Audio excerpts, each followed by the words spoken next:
നമസ്കാരമുണ്ട്. ഞാൻ ആശ്രമോനാണ്. ഇന്ന് വയനാട് ചൂരൽമല ദുരന്തത്തിൽപ്പെട്ട കുടുംബങ്ങളെ മറവ് ചെയ്ത സ്ഥലത്തുള്ളത്. ഇവിടെ നമ്മുടെ സുദേവനും ലത്തീഫ് സാഹിബും ഒക്കെ അടുത്തടുത്താണ് അവർക്കുള്ള അന്ത്യവിശ്രമം ചെയ്തിട്ടുള്ളത്. അവരൊക്കെ ഒരുമിച്ചാണ് ഇവിടെ കിടക്കുന്നത്. ചൂരൽമലക്കാരെ പറ്റി എല്ലാവരും ചോദിച്ചറിയുമ്പോൾ പറയുന്നുണ്ട്, അവരെ വീടുകൾക്കൊന്നും മതിലുണ്ടായിരുന്നില്ല, അവരെ ചുറ്റുമതിലൊന്നും എല്ലാവരും കെട്ടിയിരുന്നില്ല. എല്ലാവർക്കും എല്ലാവരുടെ വളപ്പ് കൂടി അങ്ങോട്ടും ഇങ്ങോട്ടും സ്നേഹത്തോടെ പോവായിരുന്നു.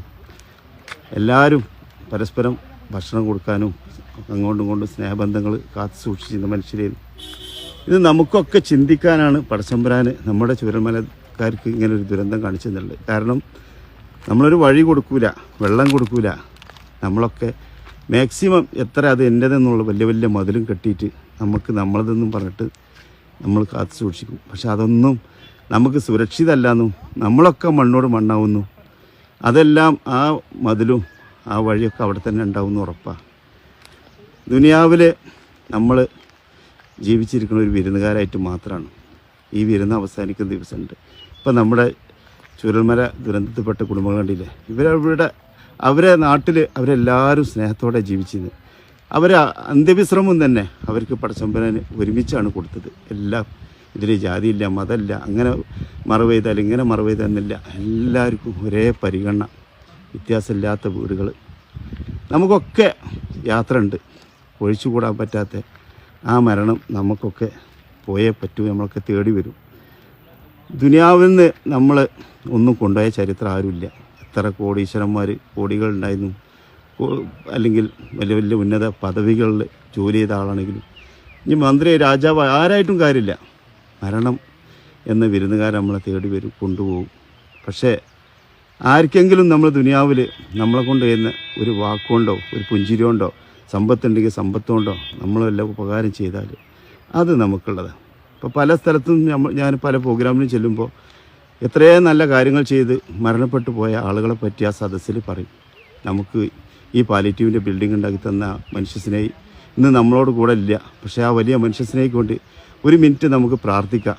ഇങ്ങനെ പറയുന്ന കുറേ സദസ്സുകളിൽ ഞാൻ പോകലുണ്ട്. അങ്ങനെ നമുക്ക് വഴി കൊടുക്കാനോ വെള്ളം കൊടുക്കാനോ നമുക്ക് സാധിക്കാതെ ഇതെൻ്റെത് പിടിച്ചു വെക്കണമല്ലോ ആലോചിക്കുക. നമുക്ക് ആ വഴിയും വെള്ളമൊന്നും നമ്മളതല്ല, എല്ലാം നമ്മളെ തൽക്കാലം ഏൽപ്പിച്ചൊരു ഉത്തരവാദിത്വം മാത്രം. നമുക്ക് നമ്മളെ മക്കളെ ഓരോരുത്തരും മക്കൾക്ക് സമ്പാദിച്ചു കൂട്ടാന്ന് ഓർഡലുണ്ട്. ആ മക്കളെ കൊണ്ട് ദുനിയാവിന്ന് നമുക്കൊരു ഉപകാരം കിട്ടില്ല എന്നുള്ള പരിപൂർണ്ണ ഉറപ്പ്. കാരണം അവരൊക്കെ സമ്പത്തിന് വേണ്ടി മാത്രം സ്നേഹിക്കുള്ളൂ. കാരണം നമ്മൾ കാണിച്ചു കൊടുത്ത വഴിയതാ. വീട്ടിലേക്കൊരു അതിഥി വരുമ്പോൾ, അല്ലെങ്കിൽ അയൽവാക്കത്തുള്ളൊരു പാവപ്പെട്ട കുട്ടി വരുമ്പോൾ, നമ്മൾ ചിലപ്പം ഇങ്ങോട്ട് അകത്ത് കിടന്നാൽ നമ്മൾ കുട്ടികളെന്തെങ്കിലും നല്ല ഭക്ഷണം കഴിക്കുമ്പോൾ അതകത്തേക്ക് എടുത്തുകൊണ്ടേ കണ്ട് ആ കുട്ടികൾക്കൊന്നും കൊടുക്കാൻ മടിക്കും നമ്മൾ. നാളെ ചിലപ്പം ആ കുട്ടികളെ കാരണം നമുക്ക് തണലാവില്ല. കാരണം അവരെ പടച്ചവൻ ചിലപ്പോൾ ഉന്നതിയിലെത്തും. പട്ടിണിയും വിഷമവും ബുദ്ധിമുട്ടും ദരിദ്രമൊക്കെ അനുഭവിച്ച് അവർ നാളെ ചിലപ്പോൾ അവർക്ക് ഇഷ്ടംപോലെ സമ്പത്ത് പടച്ചവൻ കൊടുക്കും. പക്ഷേ അന്ന് അവരെ മുന്നിൽ നമ്മൾ തലതാത്തേണ്ട അവസ്ഥ, സഹായം ചോദിച്ചേണ്ട അവസ്ഥ, അങ്ങനെ ഓരോ അനുഭവങ്ങളും നമ്മൾക്ക് ഇഷ്ടംപോലെ കാണിച്ചു തരുന്ന പടച്ചവൻ. അപ്പോൾ ദയവ് ചെയ്തിട്ട് ഞാൻ പല സ്ഥലത്ത് പോകുമ്പോഴും പല സങ്കടങ്ങൾ കാണലുണ്ട്. എങ്ങനെ വഴി മാക്സിമം ഒരു കല്ലെങ്കിലും ഇട്ടിട്ട് അത് എങ്ങനെയാണോ എൻ്റേതെന്ന് ഉറപ്പിച്ചിട്ട് മറ്റുള്ളവർക്ക് ഉപദ്രവമാക്കി കൊടുക്കാൻ പറ്റുമോ അങ്ങനെ ചെയ്യുന്ന കുറേ മനുഷ്യർ നമ്മൾ കണ്ടിട്ടുണ്ട്. നിങ്ങളൊന്ന് ചിന്തിക്കുക, ആ വഴിയൊന്നും നിങ്ങൾക്ക് സുരക്ഷിതമല്ല, ആ വഴിയൊന്നും നിങ്ങളതല്ല, നിങ്ങളെ തൽക്കാലം ഏൽപ്പിച്ച ഉത്തരവാദിത്തമുള്ളൂ. എന്തായാലും ഇവരെ കൂട്ടത്തിൽ കുറേ മനുഷ്യർ ജീവിച്ചിരിക്കുന്നുണ്ട്, മരണത്തിന് കീഴടങ്ങാതെ അല്ലെങ്കിൽ പടച്ചമ്പുരാൻ അയച്ചു കൊടുത്ത കുറേ മനുഷ്യർ. അവർക്കുള്ള വീട് നിർമ്മാണം ഞങ്ങളിവിടെ മാക്സിമം നടത്തിക്കൊണ്ടിരിക്കുന്നുണ്ട്. ഏകദേശം ഇൻഷാ അല്ലാഹ് പടച്ചവനെ വിധിയുണ്ടെങ്കിൽ 100 വീട് ആ അർഹതപ്പെട്ട കുടുംബങ്ങൾക്ക് ചെയ്തു കൊടുക്കാൻ സാധിക്കും. 1077 വീടിൻ്റെ വർക്ക് നടന്നുകൊണ്ടിരിക്കുന്നുണ്ട്. നിങ്ങളൊക്കെ പ്രാർത്ഥിക്കണം നമുക്കൊക്കെ വേണ്ടിയിട്ട്. കാരണം നമ്മളെ കൂടെ ഒരുപാട് നല്ല മനുഷ്യസ്നേഹികൾ, നല്ല മനസ്സുള്ളവർ, പടച്ചവൻ കൊടുത്ത സമ്പത്ത് അത് നമ്മുടെ നാട്ടിലൊരു ദുരന്തം ഉണ്ടായപ്പോൾ അതിൽ ഒരുപാട് വിഷമിച്ച് നിൽക്കുന്ന ആ കുടുംബങ്ങൾക്ക് ഇങ്ങനെയെങ്കിലും ഒരു തണലൊരുക്കി കൊടുക്കാൻ നമ്മളെ സമ്പത്ത് കൊണ്ട് സാധിക്കുമല്ലോ എന്നുള്ള നല്ല മനസ്സിൻ്റെ ഉടമസ്ഥരായ കുറേ മനുഷ്യരുണ്ട്. അവരൊക്കെ അതിന് ആത്മാർത്ഥമായിട്ട് അവരൊക്കെ അധ്വാനിച്ചുണ്ടാക്കിയ ആ സമ്പത്ത് നമ്മളെ കുടുംബങ്ങൾക്ക് വേണ്ടി നീക്കിവെച്ച് അതിൻ്റെ വർക്ക് നടന്നുകൊണ്ടിരിക്കുകയാണ്. കിണർ കളച്ചുതരാൻ ഒരുപാട് ആളുകൾ, മറ്റുള്ള എല്ലാ വിഭാഗത്തിൽപ്പെട്ട മനുഷ്യരും സഹായിട്ടും തണലേറ്റും ഒരുങ്ങി ഇറങ്ങിയിട്ടുണ്ട്. അതൊരു വലിയ ആശ്വാസമാണ്. നമ്മളെ കേരളത്തിൻ്റെ, അതായത് ദൈവത്തിൻ്റെ നാട് പറഞ്ഞ നാട്ടിൽ എന്തെങ്കിലും വിഷമങ്ങളൊക്കെ ഉണ്ടാകുമ്പോൾ നല്ല മനസ്സിന് ഉടമസ്ഥനായവരായ ആയിരക്കണക്കിന് ലക്ഷക്കണക്കിന് മനുഷ്യരുണ്ട്.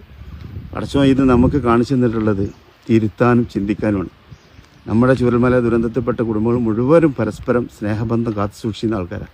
അവരൊക്കെ സ്നേഹത്തോടെ ഒരുമിച്ചാണ് അന്ത്യയാത്രയിലും കിടന്നുകൊണ്ടത്. അപ്പോൾ ഇവരൊക്കെ ഇവർക്കൊരു ദുരന്തം പടച്ചോൻ കാണിച്ച് ചെയ്തിട്ടുണ്ടെങ്കിൽ അത് നമുക്ക് ചിന്തിക്കാനും തിരുത്താനും വേണ്ടി മാത്രമാണ്. നമുക്ക് ഓരോരുത്തരും ഇപ്പോൾ ശിവദാസൻ സുദേവൻ എന്ന ഏട്ടന് അടുത്ത് കിടക്കുമ്പോൾ അപ്പുറത്ത് ലത്തീഫ് തൊട്ടടുത്ത് കിടക്കണം, അന്ത്യവിശ്രമം കൊള്ളണം. അങ്ങനെ ഓരോന്നിനും ഇവിടെ ഇതാണ് നമ്മൾ പറഞ്ഞത്, മരണത്തിന് മതമില്ല. നമുക്കെല്ലാവർക്കും മരണമുണ്ട്. നല്ല കാര്യം ചെയ്തുകൊണ്ട് കൂടെ പടച്ചമ്പുരാണ്ട് ഉറപ്പാണ്. ഒരാളെ വിശപ്പെങ്കിലും ഒരു നേരെങ്കിലും മാറ്റി കൊടുക്കാൻ സാധിച്ചെങ്കിൽ ദുനിയാവിലെ ഏറ്റവും വലിയ സമ്പത്ത്. നമുക്ക് ആ മനുഷ്യൻ്റെ വിശപ്പ് മാറിയിട്ട് മുഖത്തേക്കൊണ്ടൊരു സന്തോഷത്തോടെ നോട്ടം, ചിലവിൽ കണ്ണീരോടെ കാരണം നമ്മളെ ആ കണ്ണീര് തുടച്ചുകൊണ്ടൊന്ന് പുഞ്ചിരിച്ചാറില്ല, അതൊരു വല്ലാത്ത ലഹരിയാണ്. ഇവിടെ ഒരുപാട് സന്ദർശകർ വരുന്നുണ്ട്. ഈ സന്ദർശകരൊക്കെ നല്ല മനസ്സുള്ളവരാണ്. കാരണം തിരുത്താനും ചിന്തിക്കാനും വരികയാണ്. കാരണം ഇവരൊക്കെ ഓരോരുത്തരും കുടുംബങ്ങളിലേക്ക് ഓരോ വീടിട്ട് കൊടുക്കുന്നുണ്ട്. നമുക്ക് തിരുത്തേണ്ട സമയം കഴിഞ്ഞിട്ടുണ്ട്, നമ്മൾ ചിന്തിക്കേണ്ട സമയം കഴിഞ്ഞിട്ടുണ്ട്. നമുക്ക് നാളെ നമ്മളുണ്ടോയെന്ന് ഒരു ഉറപ്പില്ലാത്ത ജീവിതമാണ് നമുക്കൊക്കെ. നമ്മളൊക്കെ നാളേക്ക് നമ്മൾ ഈ കൊടുക്കാമെന്ന് വെക്കുമ്പോൾ അതിന് ചിലപ്പോൾ സമയം നമുക്ക് കിട്ടിയെന്ന് വരില്ല. നമ്മൾ പടച്ചവൻ്റെ മുന്നിൽ എത്തുന്ന സാഹചര്യം ഉണ്ടാവും. ഇൻഷാ അല്ലാഹ് പടച്ചവന് ഇത്രയും ദുരന്തങ്ങളൊന്നും നമ്മുടെ നാട്ടിൽ തരാതിരിക്കട്ടെ. എന്തായാലും ഞങ്ങൾ ഇവിടെ വന്ന് ഓരോ കുടുംബങ്ങളും കാണുമ്പോൾ അവരെ വിഷമങ്ങൾ, അവർക്ക് ഇനിയുള്ള ജീവിതം ഒരുപാട് വിഷമത്തിൽ, അതിനുള്ള പരിഹാരം ഉണ്ടാക്കി കൊടുക്കുക എന്നുള്ള ഓട്ടത്തിലാണ് ഞങ്ങൾ. പഠിച്ചവനെ അത് സാധിപ്പിച്ചു തരട്ടെ. ജാതിക്കും മതത്തിനും രാഷ്ട്രീയത്തിനൊക്കെ അപ്പുറം മനുഷ്യനെ സ്നേഹിക്കാനുള്ള മനസ്സാണ് വേണ്ടത്.